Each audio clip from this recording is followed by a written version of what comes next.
ये वेद कह रहा है। यानी एक ही मार्ग तो हमको मिला था भगवान को जानने के लिए, और वेद ने भी ऐसा उत्तर कोरा सा दे दिया कि जो ये समझता है कि भगवान को समझा जा सकता है, जाना जा सकता है, उसके जैसा कोई नासमझ नहीं, कोई मूर्ख नहीं। अरे तो फिर हम भगवान को जानेंगे कैसे? और अगर जानेंगे नहीं तो फिर मानेंगे कैसे? फिर उनमें हमारा विश्वास कैसे होगा? उनसे प्रेम कैसे होगा?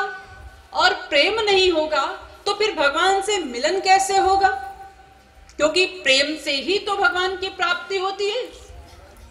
मिलहि न रघुपति बिनु अनुरागा, किए जोग जप ज्ञान विरागा। कोई कितना ही जोग जप तप सब कुछ कर डाले, लेकिन बिना अनुराग के, बिना प्रेम के भगवान से मिलन नहीं हो सकता। तो ये सब कैसे होगा? सबसे पहला कार्य तो जानना है। जानेंगे तभी तो मानेंगे, तभी तो प्रेम होगा। ये क्रम है प्रेम का, जानना, मानना, प्रेम। जैसे इसे आप इस उदाहरण से समझ सकते हैं। एक ऑफिसर साहब, उनका एक नौकर था। तो जब ऑफिसर साहब चले गए अपने ऑफिस में, तो पीछे से नौकर के पास एक बाबा जी आए और उन्होंने कहा कि देखो बेटा, हमको भोजन करा दो तो हम तुमको पारस देंगे। तो वो बेपढ़ा लिखा अंगूठा छाप नौकर, वो जानता ही नहीं था कि पारस क्या होता है, उसके क्या गुण होते हैं। उसने सुन रखा था कि कोई बढ़िया चीज होती है, तो उसने सोचा कि भाई महात्मा जी हैं, भोजन तो करा ही देना चाहिए। तो भोजन करा दिया और महात्मा जी पारस दे करके चले गए। तो पारस लेकर सोचने लगा, मैं क्या करूंगा गरीब आदमी इस पारस का, अपने साहब को दूंगा, वो इसको अपने ड्राइंग रूम में सजा करके रखेंगे, हमारे साहब खुश होंगे तो हमारी नौकरी भी बनी रहेगी। तो शाम को ऑफिस से लौटने के बाद साहब जहां बैठ करके चाय पीते थे, वहीं सामने टेबल पर उसने रख दिया पारस को। अब जब साहब आए और देखा सामने टेबल पर एक पत्थर पड़ा है, तो चिल्लाए नौकर पर, अरे ये पत्थर यहां क्यों रखा है? तो दौड़ कर आया, हुजूर वो एक बाबा जी आए थे, उन्होंने ये पत्थर दिया, उन्होंने कहा हमको भोजन करा दो तो हम तुमको पारस देंगे, तो वही दे करके गए। अब तो और तेज गुस्सा आया साहब को, क्या रे मूर्ख, कुछ समझता भी है तू? जिसके पास पारस होगा वो तुझसे 2 रोटी की भीख मांगने आएगा। और उठा करके फेंक दिया। ये देखिए, अभी क्योंकि साहब ने जाना नहीं कि वो पारस है, इसलिए माना भी नहीं, इसलिए उठाकर फेंक दिया। लेकिन जब वो फेंका तो वो सामने एक लोहे की सिटकनी से टकराया। तो पारस का यही गुण होता है ना कि लोहे से छुआ दीजिए तो पारस लोहे को सोना बना देता है। तो वो सिटकनी लोहे की सोने की बन गई। अब जब देखा साहब ने, अरे ये तो वास्तव में पारस है, तो दौड़ करके गए। अब नौकर से नहीं कहा जाओ उठा करके लाओ, दौड़ करके गए साहब, उठाया। अब दूसरी चीज से छुआया, अरे ये भी सोना हो गई। तीसरी चीज से छुआया, ये भी सोना हो गई।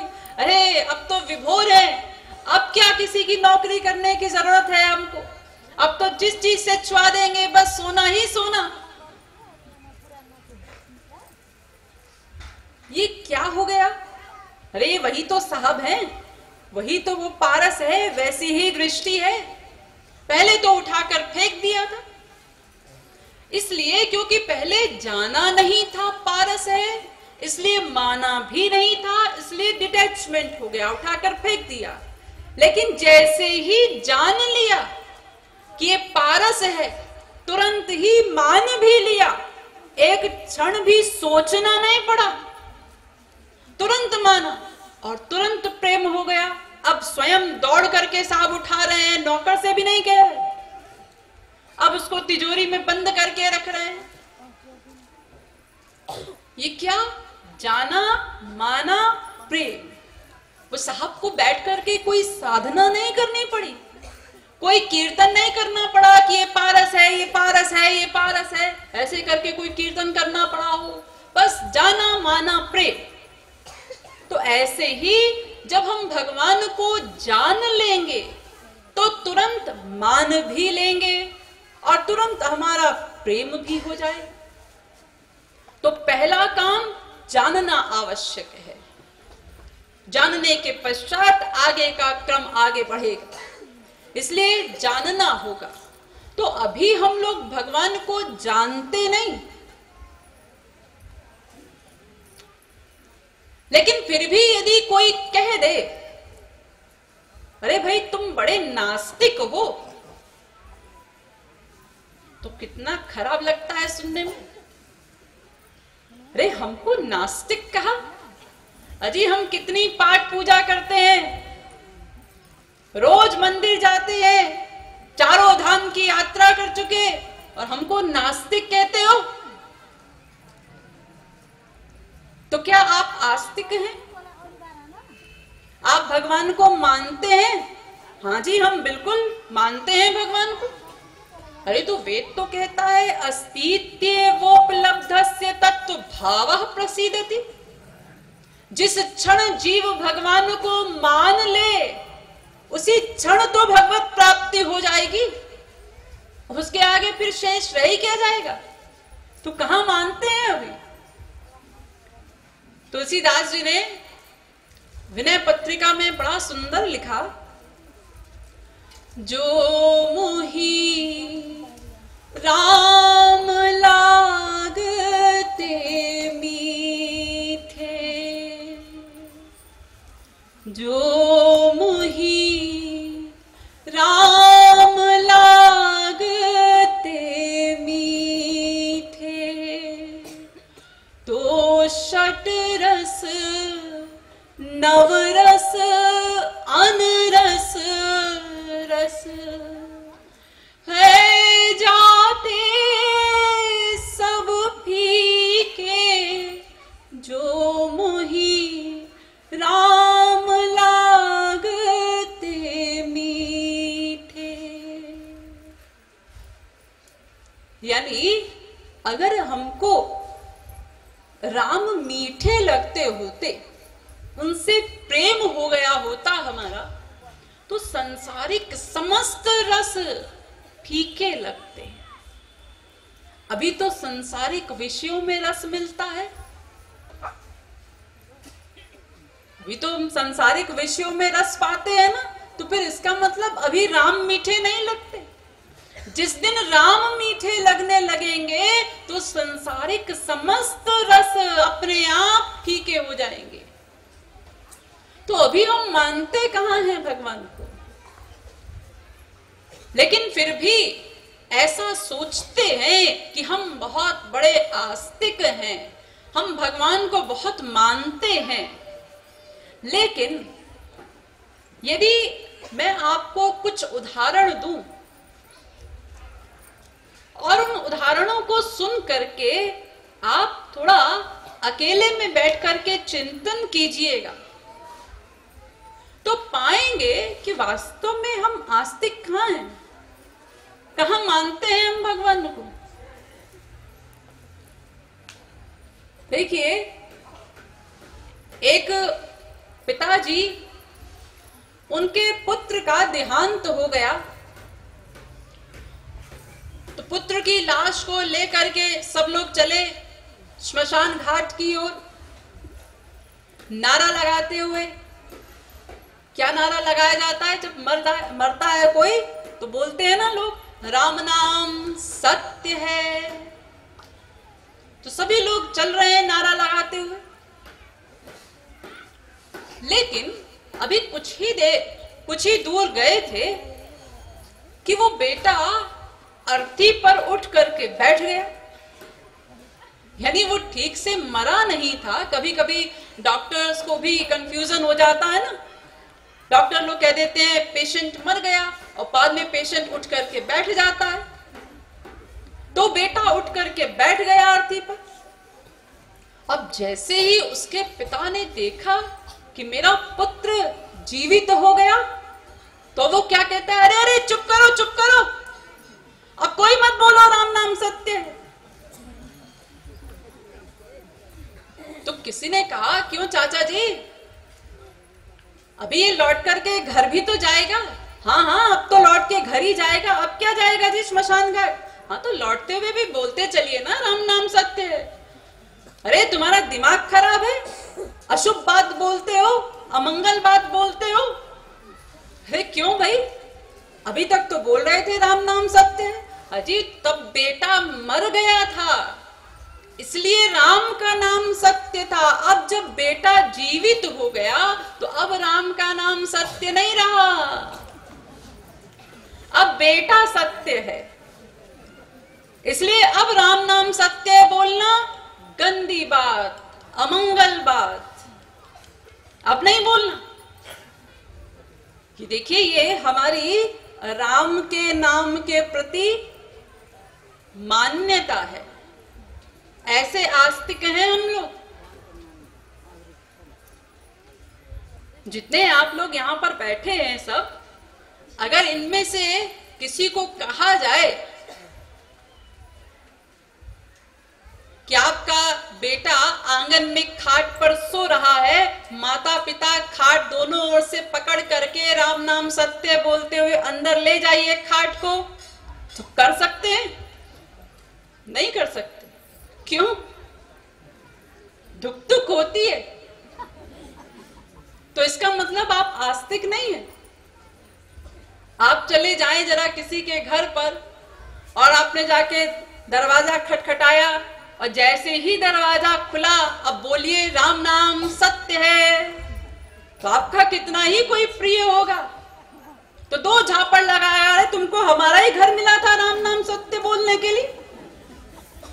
अब अगर वो कहे कि जी हम तो वहां प्रवचन में सुनकर के आए हैं, अरे तो वहीं जाओ प्रवचन में बोलो जाकर, हमारे घर पर मत बोलो। तो ऐसा क्यों? वो इसलिए कि वो डर लगता है। अरे जी बोलना है तो ऐसा बोल दीजिए कि राम का नाम सदा सत्य होता है, लेकिन वो उस टोन में मत बोलिए राम नाम सत्य है। ऐसा बोलने से ये डर लगता है कि कहीं कोई मर न जाए। सोचिए कितने बड़े आस्तिक हैं हम लोग। सुबह से लेकर रात तक जाने कितनी गंदी बातें करते हैं, कितने राक्षसों के नाम ले डालते हैं, कितना गाली गलौज करते हैं, कोई नहीं मरता। लेकिन राम नाम सत्य बोलने से कोई मर जाएगा, ऐसा राम के नाम को समझते हैं हम लोग। और फिर कहते हैं हम आस्तिक हैं। कैसे आस्तिक हैं? शादी ब्याह होता है जब लोगों के घरों में, तो कुछ ना कुछ कथा आदि कराते हैं ना लोग। कोई शुभ कार्य के पहले कुछ भगवत कार्य हो जाए, तो अब कोई कथा करानी है तो पंडित जी ने लिस्ट बना करके दे दी कि ये सब सामान चाहिए कथा के लिए। अब वो सेठ जी चले लिस्ट लेकर के बाजार में खरीदारी करने के लिए। तो सबसे पहले गए एक कपड़े की दुकान पर। वो कथा में चढ़ता है ना देवताओं को कपड़ा आदि, तो गए कपड़े की दुकान पर और दुकानदार से कहा, अरे देखो तुम्हारी दुकान में जो सबसे बढ़िया कपड़ा हो ना वो दिखाओ। अरे हमारे बेटे का ब्याह है, कोई रोज रोज थोड़ा ही होगा, सबसे बढ़िया कपड़ा दिखाओ। वो दुकानदार भी बड़ा खुश, बड़े सेठ जी आए हैं, उसने भी बढ़िया बढ़िया कपड़े दिखाए। अब उसमें से सेठ जी को एक पसंद आया, ये क्या भाव है, क्या रुपए मीटर है? सेठ जी 2000 रुपए मीटर है। हाँ निकाल दो, अरे हमारे बेटे का ब्याह है जी। अच्छा सुनो, 1 गज कपड़ा और चाहिए। सेठ जी इसी से निकाल दें। अरे नहीं नहीं, इतना महंगा क्या होगा भाई, अरे वो कथा में मंगवाया है पंडित जी ने, वो नहीं है कि तुम्हारे पास वो जो लाल लाल झीना झीना कपड़ा आता है? आप लोग भी उसको प्रयोग करते ही होंगे, यूज करते ही होंगे भगवान जी के लिए, क्योंकि वो बनता ही स्पेशल भगवान के लिए है फैक्ट्रीज में, उसका और कोई दूसरा उपयोग हो ही नहीं सकता क्योंकि इतना झीना होता है। तो सेठ जी ने पूछा, अरे वो नहीं है कि तुम्हारे पास वो लाल लाल झीना झीना कपड़ा? सेठ जी वो तो नहीं है। अच्छा तो फिर ऐसा करो, जो सबसे सस्ता कपड़ा हो वो निकाल दो, इसमें 1 गज। यानी जो शरीर का बेटा है, जो स्वार्थी रिश्तेदार नातेदार है, उसके लिए सबसे बढ़िया चीज चाहिए, और जो हमारी आत्मा का पिता है उसके लिए सबसे सस्ता कपड़ा, जिसके लिए रोज मंदिर में बोलते हैं त्वमेव माता च पिता त्वमेव, उसके लिए सबसे सस्ती चीज चाहिए। अब कपड़ा खरीदने के बाद चले सेठ जी पंसारी के यहाँ, तो सुपारी वगैरह भी लगती है कथा में, सुपारी चाहिए। तो गए सेठ जी, तो पंसारी ने बढ़िया बढ़िया मोटी मोटी सुपारी निकाल करके दी। तो सेठ जी कहते अरे ये नहीं, पूजा वाली सुपारी दो ना। अब ये पूजा वाली सुपारी कौन सी होती है? ये क्या बैकुंठ से महाविष्णु भेजते हैं पार्सल करके? ये कौन सी सुपारी होती है? ये छोटी छोटी कड़ी कड़ी जो सुपारी होती है ना, जिसको मनुष्य खा नहीं सकता, उसको दुकानदार लोग अलग छांट के रख देते हैं कि कोई पूजा वाला आएगा तो उसको दे देंगे। एक छटांग में 20-25 चढ़ेगी, सब देवी देवता भगवान सब निपट जाएंगे। तो वो पूजा वाली सुपारी चाहिए। ये देखिए, ये बड़े बड़े आस्तिकों की हालत बता रही हूं। ये आप सब लोग जरा चिंतन करेंगे तो पाएंगे हम कितने बड़े आस्तिक हैं। इसी प्रकार आजकल हम देखते हैं बाजार में एक चीज और चलती है, लोग दिया जलाते हैं ना, घी का दिया जलाते हैं भगवान के सामने, तो घी एक अलग आता है, उस घी पर नोट लिखा होता है केवल पूजा के प्रयोग हेतु। ये नोट लिखने की आवश्यकता क्या है? अरे भाई वो शुद्ध घी है ना, इसलिए तो हम शुद्ध घी का दिया जला रहे हैं, तो उस पे नोट लिखने की आवश्यकता क्या है? वो आवश्यकता ये है कि वो खाने योग्य नहीं है, केवल उसका दिया ही जलाना, और वो सस्ता भी मिल जाता है, इसलिए हम पूजा के लिए उसी को खरीद के भी लाते हैं। हम भी संतुष्ट हो जाते हैं कि भाई घी का दिया जला रहे हैं, और भगवान को भी खुश करना चाहते हैं, उसी में सस्ते में निपट जाएं वो भी। तो इस प्रकार के तो आस्तिक हैं हम लोग। इसी प्रकार मंदिर में जाते हैं, कहीं जाते हैं, जानते हैं ऐसी जगह पर जूता चप्पल आदि चोरी हो जाता है, लेकिन खराब भी कैसे पहन के जाएं? लोग क्या कहेंगे, ये भी तो बड़ी बात होती है ना, लोग क्या कहेंगे, इसकी तो सबसे ज्यादा चिंता होती है। इसलिए पहन के भी बढ़िया जाना है, लेकिन अब मंदिर में तो ले जा नहीं सकते। अब बेचारे सेठ जी एक किनारे उतारे जूते, अब ध्यान तो जूतों में पड़ा हुआ है कि कोई उठा कर न ले जाए, बड़ी जगह खोज करके हाँ यहाँ उतार देते हैं, उतार दिया। अब गए मंदिर में और जाके भगवान के सामने खड़े हैं, बोल रहे हैं मुंह से त्वमेव माता पिता त्वमेव। फिर देख लिया हाँ पढ़े हैं। ये क्या कर रहे हैं? ये जो श्लोक बोल रहे हैं हम भगवान के सामने खड़े होकर के, इसका अर्थ क्या हो गया? इसका अर्थ ये हो गया, हे जूते तू ही मेरी माँ है, हे जूते तू ही मेरा पिता है, यही तो अर्थ होगा। अरे जहां मन का अटैचमेंट होगा उसी की तो उपासना मानी जाती है। तो मन का अटैचमेंट जब जूते में है तो जूते की उपासना तो मानी जाएगी। वो भले ही तुम भगवान के सामने खड़े होकर बोल रहे हो, लेकिन मन तो जूते में है ना, तो उपासना तो जूते की हो रही। ऐसे ही भगवान के सामने बोलते हैं लोग, मौसम कौन कुटिल खल कामी, हरि हो सब पति तन को टीको। हे प्रभु, मेरे समान कोई पापी नहीं, कोई नीच नहीं, कोई दुष्ट नहीं,